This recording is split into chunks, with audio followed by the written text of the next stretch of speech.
We live in a society where it's more common to numb the pain than actually face it. There are some truths I had to face recently, and I am going to share them with you. In this episode, I dive into 7 harsh realities that I had to face.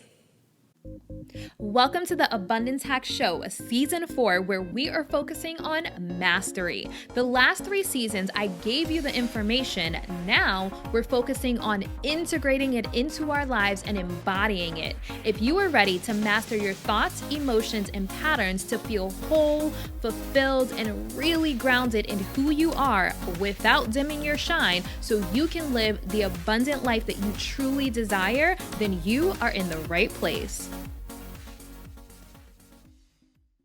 Hey M&Ms, thank you for tuning in to the Abundance Hack Show. What are you manifesting in your life today? M&Ms, let me just be real with you. I am kind of pissed off. So, I don't have any kids that listens to this episode, so I'm probably gonna drop some curse words, some F-bombs. So, it's adults only, no filter. If cursing bothers you, if raw truth bothers you, this may not be the episode for you. So I'm gonna go ahead and just rip the band-aid right off and dive into these 7 harsh realities that I had to face. And I don't want to burst anyone's bubble. I've never wanted to ruffle any feathers, but there are some harsh realities that no matter how positive of a person you are, no matter how much you believe in the law of attraction, no matter how much good you do in the world, there are some realities that we have to face. And I know law of attraction says we create our own reality. So when I started going through this dark night of the soul phase, I felt like, oh my God, what did I do to deserve this? What did I do to attract this? And I was going within trying to clear out any dense energy, any negative energy, any bad vibes, any past life shit. Like I literally was like, no, why am I attracting these bad things? Because law of attraction has you think, and self-help has you think we create our own reality. So if something bad happens to you, there must be something that you did to attract it. So I am going to start this off by number 1 by saying bad things happen to good people. So if you've been listening to me for a while, you know that I am an honest person. I am a transparent person. I'm someone who dedicates my time and energy to pour into people, to make them feel good mentally, physically, emotionally, to help them expand and attract more abundance and bliss in their life. But I have had some bad shit happen to me lately, like bad shit. And I'm just like, what in the world? So like I said, when I first started going through what felt like a dark night of the soul phase, I was like, what am I doing to attract this? I got a therapist. I have 2 therapists right now. I got a therapist. I did some Akashic Records reading. I did some energy healing. I'm like, I need to clear out whatever bad energy is attracting these unfortunate situations. Now, bad shit happens to good people. It does. And that's one of the harsh realities I had to face. Now, I do believe if we can zoom out and look at the big picture, sometimes bad things or challenging situations are actually blessings in disguise. But our humanness, when we're in the thick of things, we can't see the big picture. Like I can't see how everything's gonna play out a year from now or 5 years from now for me to understand why these things happened. But there's certain things that happen that like there is no excuse for. Like I lost my fur baby a year ago. And so last week I was grieving the loss of Diva. So I'll just go ahead and share, like that was a very, very hard thing to process. Grief is never easy.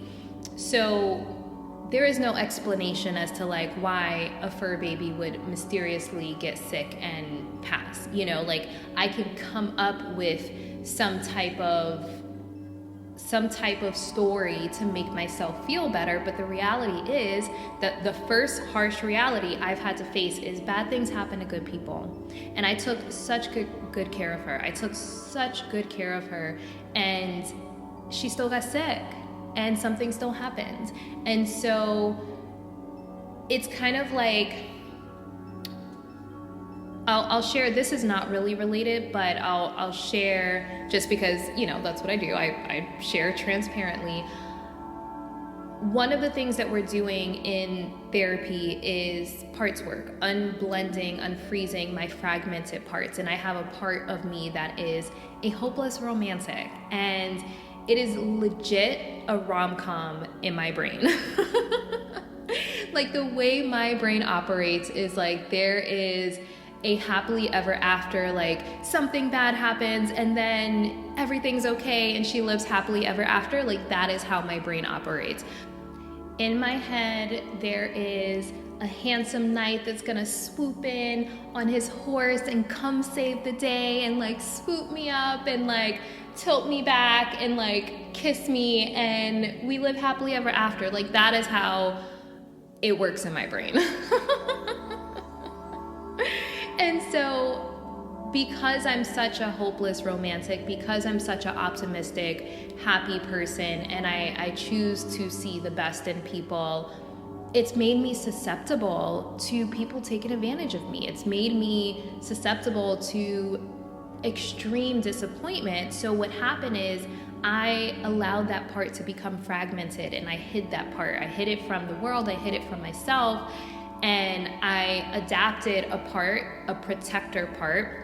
So if you don't understand what I mean by parts, definitely go check out the fragmentation episode, because it talks about parts work and how different parts of us become fragmented. And we have protector parts that protect our sensitive parts. So my sensitive part is my hopeless romantic part, and I have a protector part that comes in and protects that part from getting hurt. And it's a defense mechanism that our subconscious creates to keep us safe and to keep us from experiencing pain. And as I do this inner work to where I am integrating all of my parts, I realize like how much of a hopeless romantic I am. And that can also, I feel like the shadow side of it is it makes me gullible. And I'm obviously, like, I'm from New York. I'm not a gullible person, but I have a part that's always hoping for the best magical situation or outcome. And so I had to really sit with that and realize that, like, I don't live in a rom-com. If we created our own reality, I would live in a rom-com. So it's not as easy as they make it seem, and bad things do happen to good people, unfortunately. So that is the first one. That's the first harsh reality that I had to face. The second harsh reality I had to face is that systems are not designed to support us. And this is across the board. If you are someone who doesn't want to work a 9-to-5 and, work, retire, the whole typical American dream, go to college, get a job, work until you can save up for retirement, get married, obviously, and buy a house and have a white picket fence in the process of that. Like, if you don't live that life, the system does not support you. Even if you do live that life, it's still not the best system. But if you don't want to succumb to that pattern and that routine, life is hard. I mean, healthcare for entrepreneurs and business owners, it's ridiculous. If you do not have a 9-to-5 job, healthcare is so freaking expensive. And it's the system is designed to keep us in debt. And the deeper that I get into business and I'm getting into trademarking and now I'm dealing with a potential lawsuit and taking it to litigation, the way trademarks are set up, I just found out some things about trademarks. I'm they don't make it easy for you to protect your creations. They do not make it easy for you to protect your creations. Understanding trademarks and patents, it is not designed to support us. I mean, if you have the money, the time, and the resources, of course, but like for like young entrepreneurs that don't have like wealthy parents or don't have really amazing credit to get some type of like huge business loan, it is not designed to support us. Like, and that's just being real. And then dealing with like civil attorneys are supposed to help and support you. Most attorneys don't want to actually do the work. And it's like, but what about the people that don't have the resources? Again, I go back to the resources to hire some big, mean, aggressive attorney. Like, the system is not designed to support us. Like, it really, really isn't. And this goes into, you know, the concept of white privilege. And me being a young Black woman, like, I will be honest, because I am someone who it's a rom-com in my brain. Like, I am a hopeless romantic about just like life in general. Like, I just choose to see life as like this magical thing. And so I chose not to see the injustices that minorities have to deal with, because I'm like, if I see it, it's gonna upset me, and if it upsets me, it's going to slow me down, and I don't want it to slow me down. So I am just going to choose to see the magical things. However, I've had to face some harsh realities, which is what I'm talking about now, that I didn't want to see before because I didn't want to be angry. But I can't avoid these things, or it would have kept me playing small. So I'm no longer willing to play small, and the bigger I play, the more that I'm seeing how much bullshit is out there and how the system isn't designed to support us.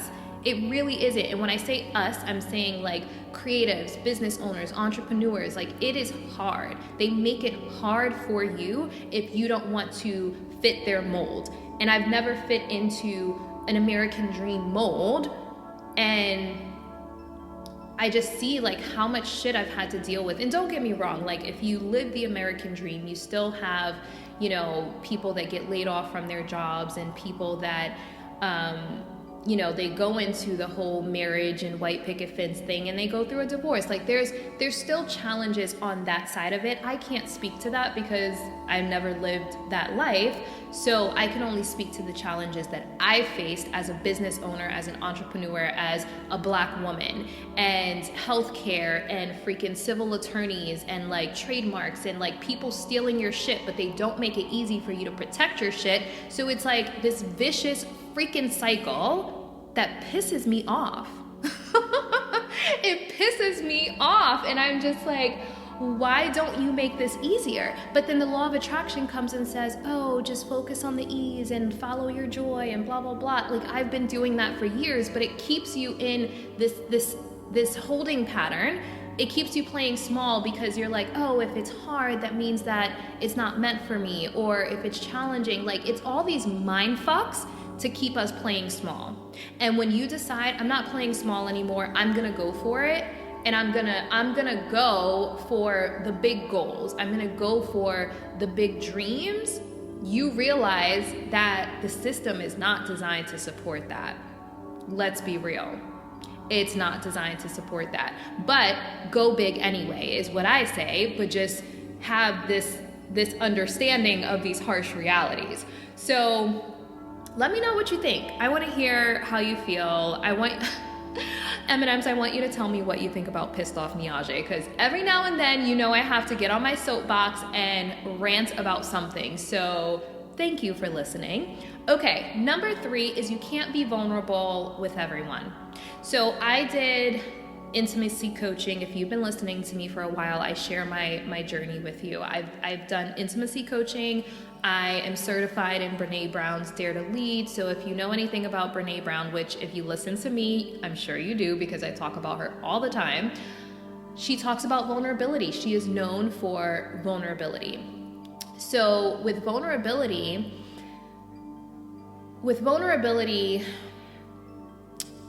it was a challenge for me because I was born in New York, single mom. I mean, first of all, New Yorkers are not vulnerable. New Yorkers are very hard, very crude, very blunt. They're not vulnerable. You're taught survival of the fittest. You're taught don't trust anyone. So New Yorkers are definitely not vulnerable. So learning how to be vulnerable was hard. And learning how to open my heart and trust people was hard. And what happened was I started becoming vulnerable. I started opening my heart. I started communicating my needs and desires. And basically what happened is people started taking advantage of me. Like, the more vulnerable I become, the more I feel like I was a target for manipulative people. And I just went through a massive energetic purge. I talk about ascension flu. Ooh, that's probably an old episode, so you may have to scroll back for that one. But I talk about ascension flu. I just went through an ascension flu, and I feel as though it removed the wool from over my eyes. And it peeled some layers back for me to be able to see truth. We see truth through our third eye.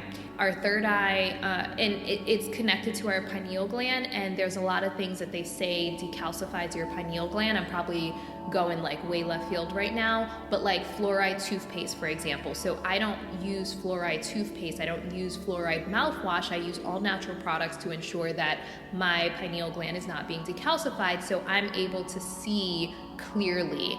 And then obviously I'm playing sound bowls every day, so that's taking you into a different dimension and peeling the layers back. So a lot of this truth that I'm seeing, like, I feel like came as a result of the wool being removed over my eyes this last ascension flu I went through.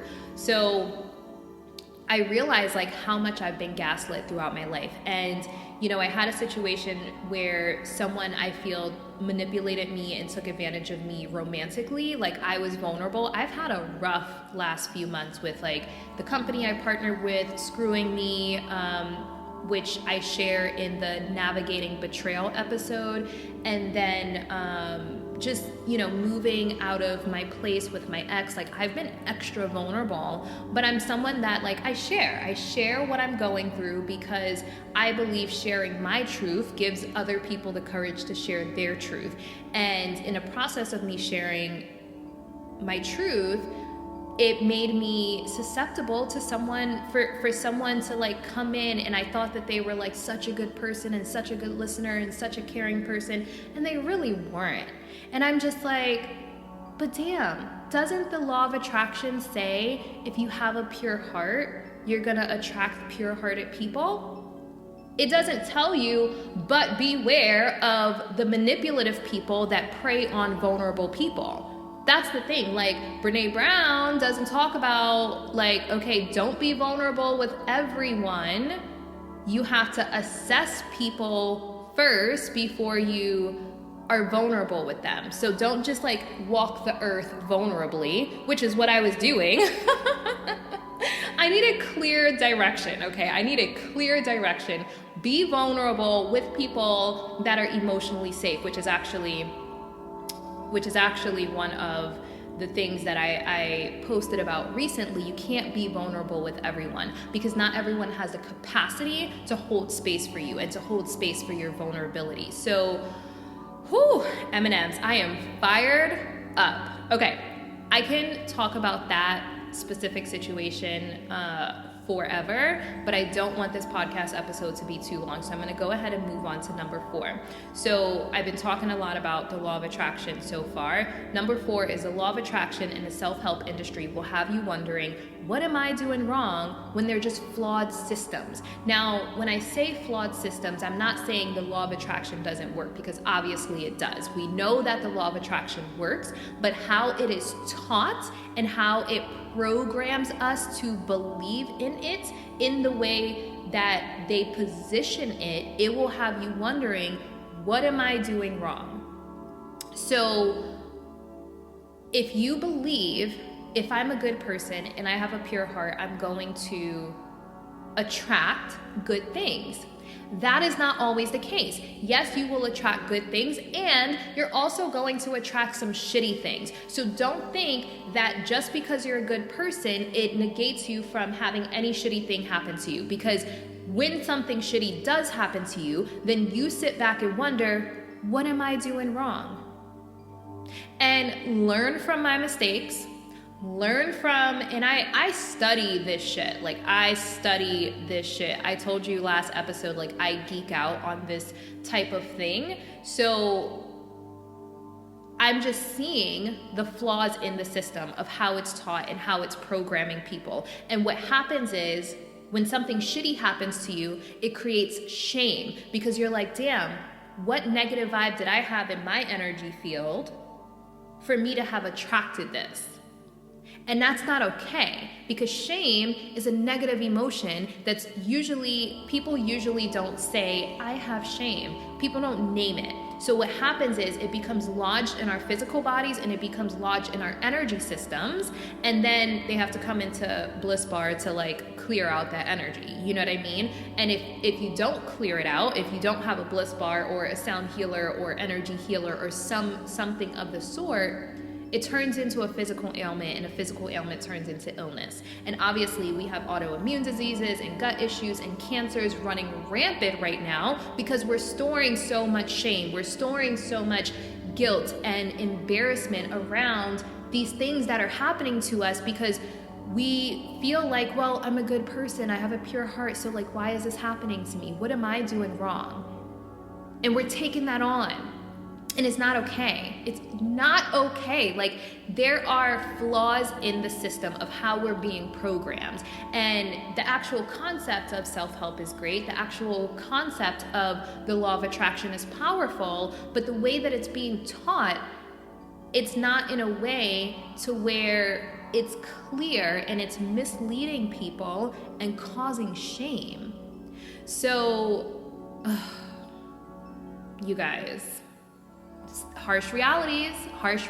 Like, when all the stuff, like, it literally felt like I was getting my ass kicked from every single angle. And I'm like, but why? I'm such a good person. I do so much good in the world. Like, I don't understand. What am I doing wrong? Like, I had to like go back and be like, okay, let me dissect this.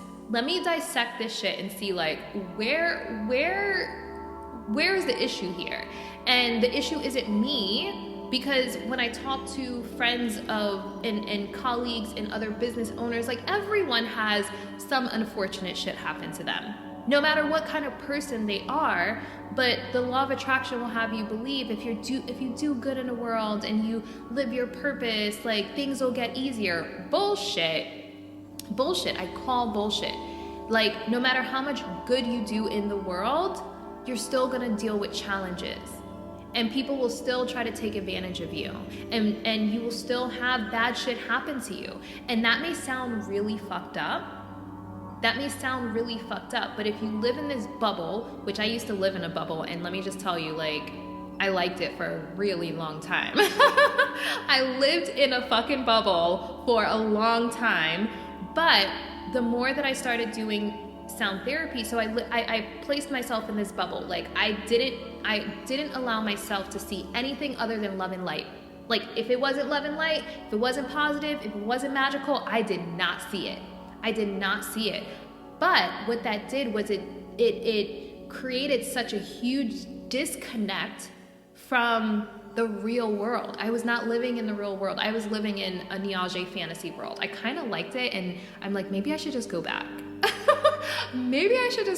But like, I didn't see the negative things that were happening to other Black women, because I was just like, I'm a Black woman, I'm thriving, everything's magical over here. I wasn't choosing to see the injustices, because that's what I needed to do to protect me and to protect my hopeless romantic part that just thinks life is magical.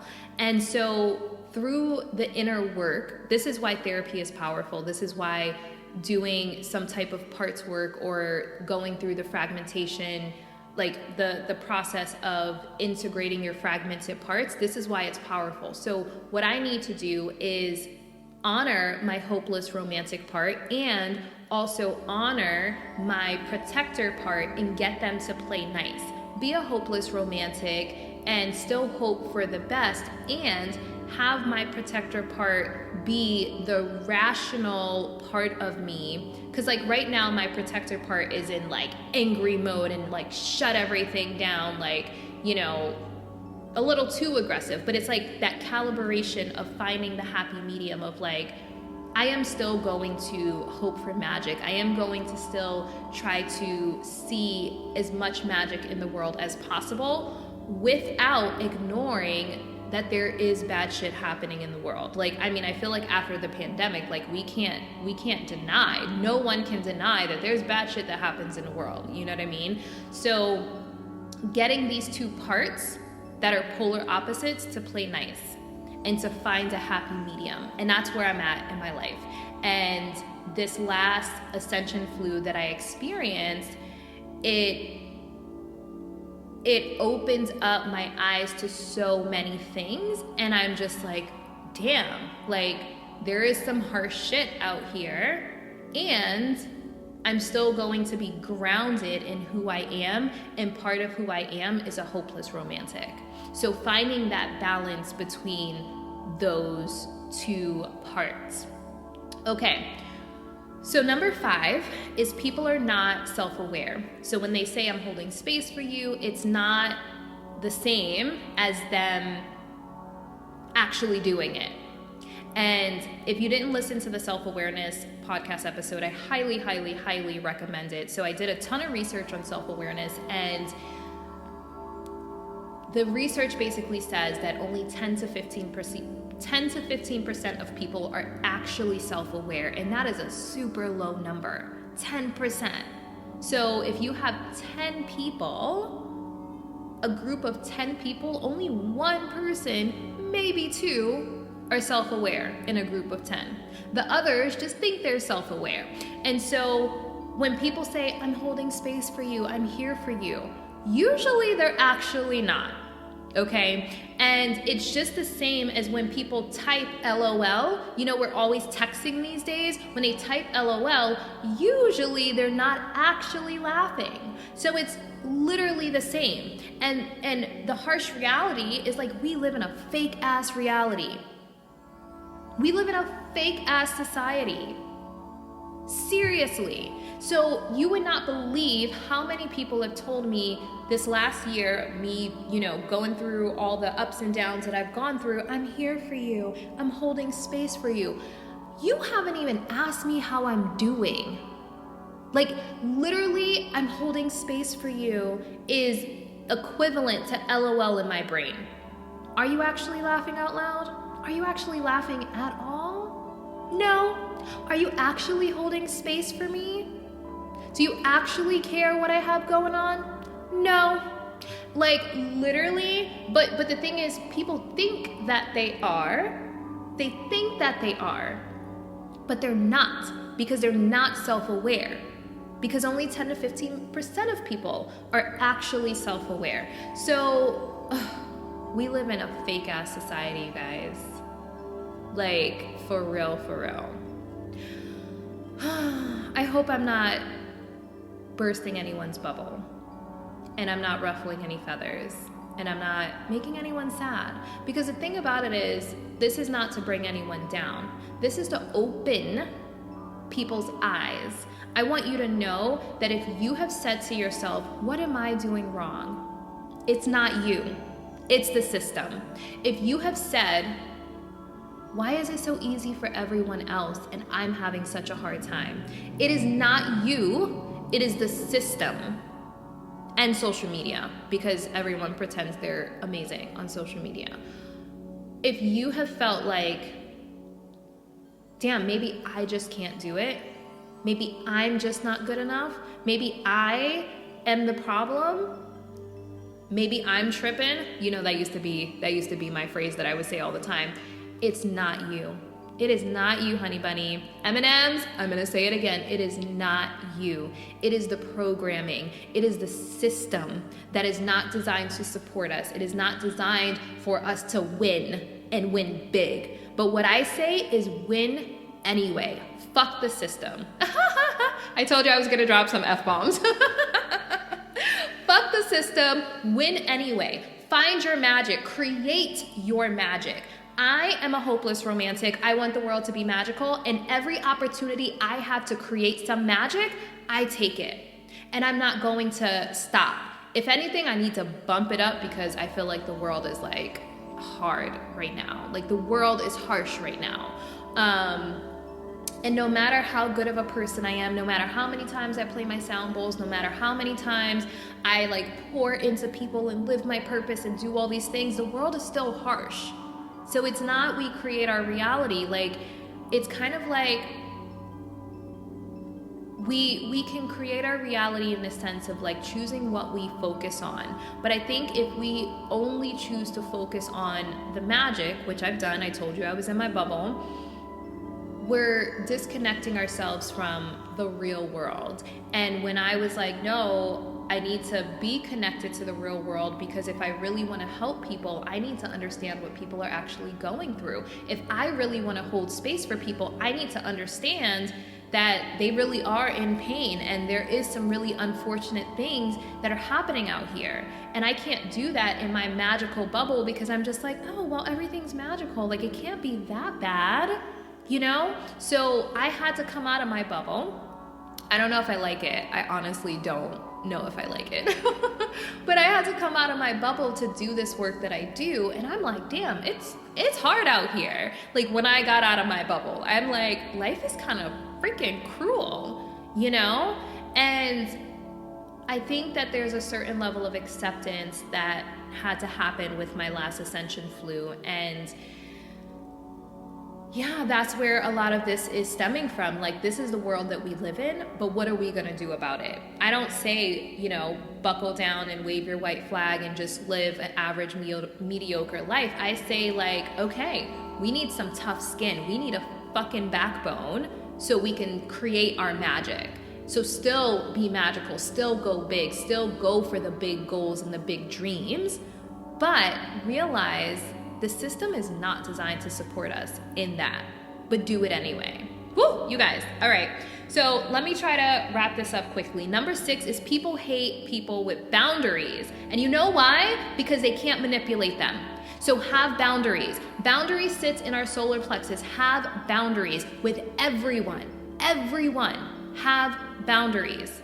Have boundaries. I'm going to say it one more time. Have boundaries. You have to have boundaries with your family. You have to have boundaries with your romantic partners. You have to have boundaries with your friends. Because friends, family, you damn sure have to have boundaries in business, because people will manipulate you. People will take advantage of you, period, even if they love you. That is a harsh reality. It's one that I didn't want to believe. And you know what happened? I got taken advantage of. I got manipulated by people that are supposed to love me. And it's not like they do it maliciously. I mean, maybe some do, but it's not like I believe that everyone manipulates maliciously. Some people don't even know that they're doing it. You know why? Because they're not self-aware. So it's literally this vicious cycle. It's literally this vicious cycle. And when I say manipulate, I feel like manipulate sounds like such a malicious word, but like gaslighting, like go back and listen to the gaslighting episode. It's so good, so powerful. But when you really start to pay attention to how many times you're being gaslit and how many times people are feeding you bullshit, you're like, damn. But you have to open your eyes to it, because if you don't, it keeps you sad of like, oh, why don't I have the friendships that I want? Why doesn't my family treat me this way? You know, like, why don't I have the love that I desire? It's because we have to open our eyes to like what's actually going on and how so many people are programmed. It's a vicious cycle that I am trying to disrupt, and that's why I'm speaking out about it on this podcast. Like, we have to disrupt the systems that are not serving us, and the way people think that they're supporting each other, it's they're not. There's not a lot of support these days because we have social media and we think liking a post is supporting. That is not supporting a person. There are people literally on social media smiling and posting like great pictures with friends and family, and they want to die. They literally want to die, and they're miserable and they're depressed and they're numbing with some type of substance or activity. So liking a post isn't support. Reading someone's post isn't holding space for them. You have to check on the people in your life. You have to speak to them. And when you speak to them, holding space means talking to them without judgment. It means not trying to fix the situation. It means listening, actively listening with care. People don't hold space. Or they don't actually say it.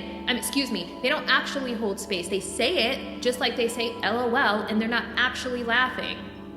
These are harsh realities that I had to face. Like, for real. Number 7 is no one is coming to save you. So,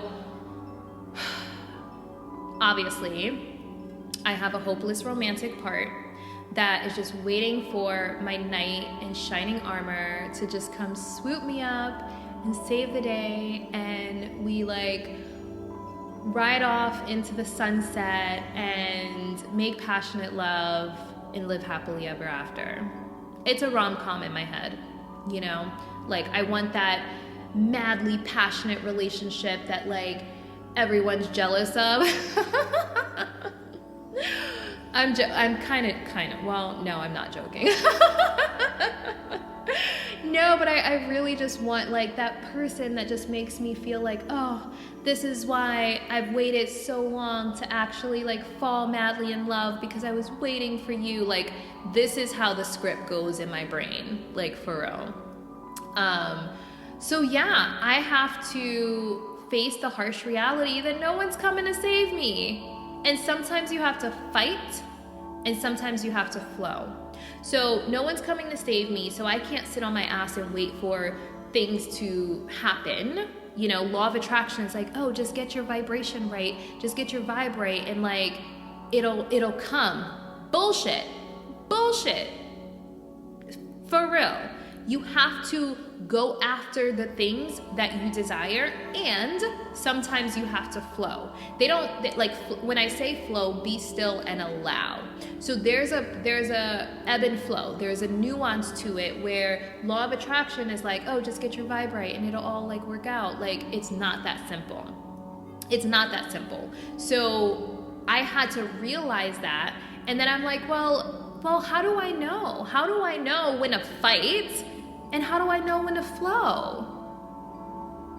You know? They don't teach you that. That's what I feel like should be taught when it comes to law of attraction. Knowing when to allow, knowing when to go after. And life is an ebb and flow. We both have masculine and feminine energy. So we have to learn how to balance both. So masculine energy is taking action. Feminine energy is flow and allowing. So we're not taught that when we're taught law of attraction. We're taught, oh, just think positive thoughts and like be a good person and you'll attract good. It's not just that, because part of that masculine energy of taking action is like, sometimes you have to fight for what you want. Sometimes you have to fight for your creations. You know, I had my material pretty much like stolen from me, but at the same time, it's like, you don't sit back and just allow it to happen. So when do you allow? When do you fight? And these are the lessons that I feel like are missing in the system. And that's why I think self-help and law of attraction is misleading, because you have to understand that you need both. Life is an ebb and flow. There's light and dark. So you have to sometimes fight. And fighting could be taking action. So I'm not saying like, I don't condone like physical violence. So let me just be very clear, just in case anyone is misunderstanding me. And sometimes you have to flow. So when I say fight, go for something, like take action. And sometimes you have to flow. And when I say flow, I'm meaning allowing the universe to support you, allowing the universe to provide resources that you may not be able to get on your own in your humanness. Because sometimes the universe shifts things for us. So sometimes we have to allow those shifts to happen and feel fully supported in our journey. And sometimes we have to take action. That is what should be taught. You know what? M&Ms, I feel like I just took you to church. All right, I am done being silly. I hope that you found value in this. I am in a space right now where I am finding my balance. I'm finding that calibration period. I'm finding when to fight and when to flow.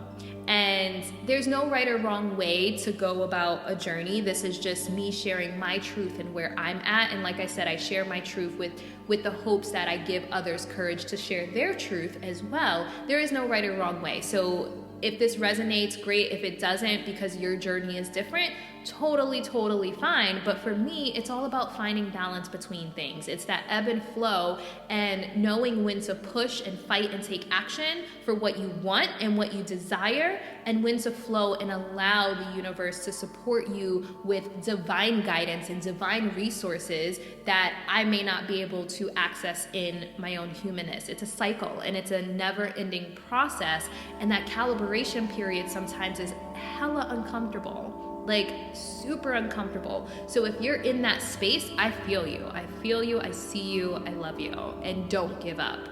Don't give up.